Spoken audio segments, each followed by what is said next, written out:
for the theft and put him on probation for 1 year for having the gun. He was let go.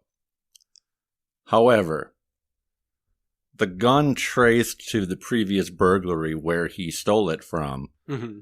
So even though he was let go, he was immediately rearrested and brought down to Milwaukee County because pretty much he was now the prime suspect in that burglary.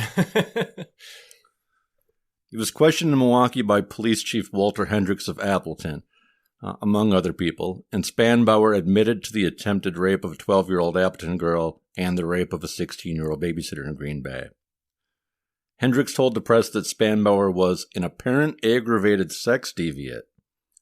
When confronted with evidence of the various burglaries, he at first denied things, but after a lie detector test threw up his hands and confessed everything to the district attorney. February 24th, 1960, so this is still, all within this time frame. Spanbauer agreed to have all the charges from the various counties, Winnebago, Milwaukee, Brown, all these different places. Yeah. He agreed to have them lumped together with a trial to be held in Green Bay, which I don't know how common that is, but apparently that's a thing you can do. Mm-hmm. Instead of just having him bounce around the state, let's just have them all tried in one place, which technically you can do, I guess, because even though, you're arrested and tried in a specific county, like there's state charges. Mm-hmm. So I don't see why you couldn't do that. It's just, you never really hear about that. Yeah. He waived his right to an attorney, he waived his right to a pretrial hearing, and he pleaded guilty on all counts. He did say, however, that the shooting of Cardinal was an accident. Judge Donald Gleason bound Spanbauer over for trial and held him on $6,000 bond, which sounds really low. He told the district attorney, because of the importance of this case, I will give it priority over others on the calendar. Indeed, he was able to set up trial only 5 days out. It's a pretty fast turnaround. And that, I have a little note to myself here where I'm like, that's great that they got him in 5 days, but I wonder what happens for things that were already on the calendar. Like, you just got to start push it off or what? Well, I assume, but what do you do? Like, if you know that you have to go to trial next week, and then all of a sudden, your case gets bumped, that could be a major inconvenience. Yeah, but that's got to be pretty common because you think about it. If there's a case right before your case and that case ends up going long, it's going to happen. Yeah. So I bet you if you do get called in for a case, a lot of times it gets delayed and things like that because of just exactly what you're talking about. Okay. Well, then maybe it's not so bad. It just sounds really, really inconvenient to have to do that. But either way, so between the arrest, him pleading guilty, and then going to trial, and it's going to be a very quick trial because he pleaded guilty. Mm-hmm. Patrolman Clarence Colby of Sheboygan was honored by the National Police Officers Association for his vigilance. He was the one who had caught Spanbauer prowling in Sheboygan. They made a big deal out of this. And indeed, I got to give him credit. Because, guy going around, kind of peeking into cars and stuff, that's pretty minor. Mm-hmm. But him actually following up and trying to stop this guy made a big frickin' difference. Yeah. Because clearly you give him another week or two, not locked up, and he's not going to stop this. Yeah. So, and it wasn't like he was doing this stuff slowly, man. No. I think a couple times you talked about 2 instances in a day. Yeah. That's crazy. Yeah, he was very busy. February 29th, Leap Day, Judge Gleason sentenced Spanbauer to 80 years in prison. Wow. For 8 of his various crimes, with a potential 45 more years that could be tacked on depending on the outcome of exams they were going to put him through. The newspaper said that the court records they had dated back to 1904, and this was the strongest punishment in county history. Holy crap. Gleason had given out the maximum on each count. He said his sentence was not affected by passion or prejudice, but sound principles of criminal law, and he would let the punishment fit the crime. Gleason said the community would not tolerate the vicious nature of Spanbauer's revolting actions. By that afternoon, Spanbauer was driven to Waupun by the sheriff, undersheriff, and a deputy to ensure maximum security during the ride.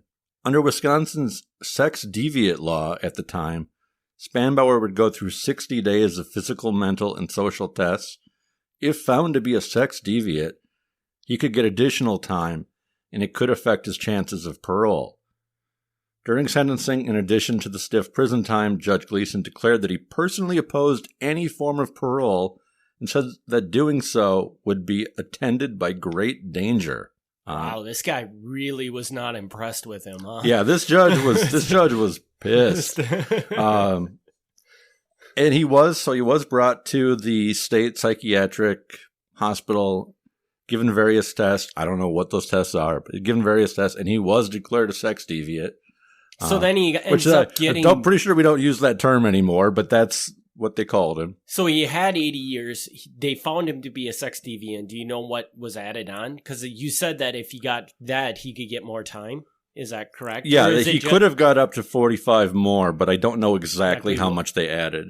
And that took away his opportunity for parole, or just made it would just make it harder. It just made it harder? It would just make it harder. It would like count against him at parole hearings and stuff. It didn't revoke it or anything. So... But I mean, since we have a part 2 to this, obviously he ends up getting out at some point in time, correct? Yes.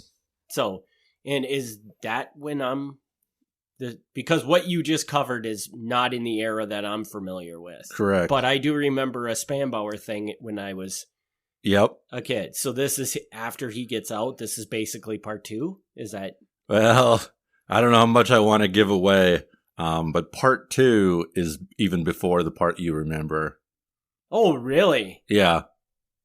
Holy cow. Yeah. So this guy's literally a monster. Oh, yeah. I mean, because, I mean, this wasn't, he started in the 60s. Yeah, I don't think I'm giving anything too much away here, because if you don't know the name David Spanbauer, I mean, I don't hold that against you. You shouldn't. He shouldn't really be remembered. But he's well known because he technically qualifies. Some people will consider him to be one of Wisconsin's serial killers. And you'll notice at this point in our story, nobody is killed. Yes. So he's not done. He's not done it by any means. Yeah. So I guess, can you give us so part 2 starts. I assume part 2 starts of him getting out of prison. Yes. Okay, so can you tell us how long did he actually spend in prison before he gets... I don't want to give that away because that's going to be part of the story, but it's not long. Really? It's not long. Interesting. It's like ridiculously, embarrassingly short how much prison time he had. So wow. I'm... You're really doing a good job of building up part 2 because it's like okay, so the judge was brutally hard on him, and we can argue whether that's warranted, but it seems like this was an extreme sentencing for it, and for him to do such little time is weird. Yeah, and what your offhand remark there, like I was actually going to comment on that. Generally speaking, I don't favor very long sentences. I don't think that's helpful to the person, and I don't think it's helpful to society. I think that this may be an exception to that because this guy is clearly a problem. You do not want him loose. And it sounds like I'm venturing a guess that in part 2 he gets out and he just. He doesn't even take a break. He just picks up right where he left off and continues going. So, yeah.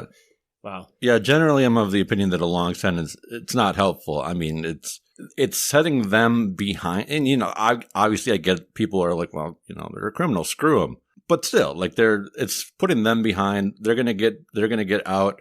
They're not going to adjust as well. They're not going to find employment and housing as well. And it's going to end up being a bigger burden on society down the road. That's my view. But this would be a clear exception to that. Because if he does this much damage in 45 days, you do not want him out.